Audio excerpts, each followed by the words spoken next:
It is easily forgotten that the result of D-Day was never certain. The Commander-in-Chief had written his own apology ready if things did not go the way of the Allies. However, what was never in doubt was that casualties would be heaviest in the first few days, so the assault troops were equally spread amongst the friendly nations. But to win the war and secure the bridgeheads, numbers were needed, and in the months following D-Day to the end of the Second World War, 60% of all American forces, more than 2 million troops, left from Southampton. On October the 25th, 1944, Private Paul Schimmer, Jr. of the 15th Infantry 3rd Division, 7th Army, became the millionth Yank.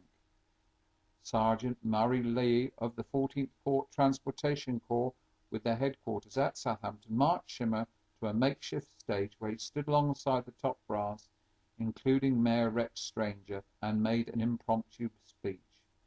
Paul Schimmer Jr. was a family man from Chambersburg in Pennsylvania, where he lived with his wife Marion and their 3-year-old daughter, Patricia Ann.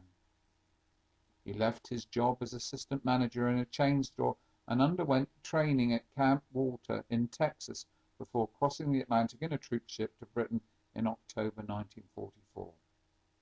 Wounded in combat on January 27, 1945, he was promoted to sergeant and received the Purple Heart and Bronze Star for meritorious achievement.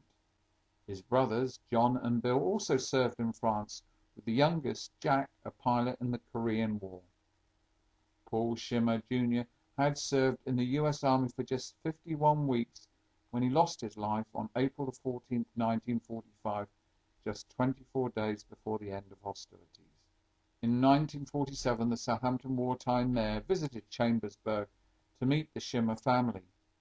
Rex Stranger wanted to commemorate the life of the young man he had shaken hands with 3 years previously in Southampton docks, and decided to place £1,000 in a trust fund for the daughter's education.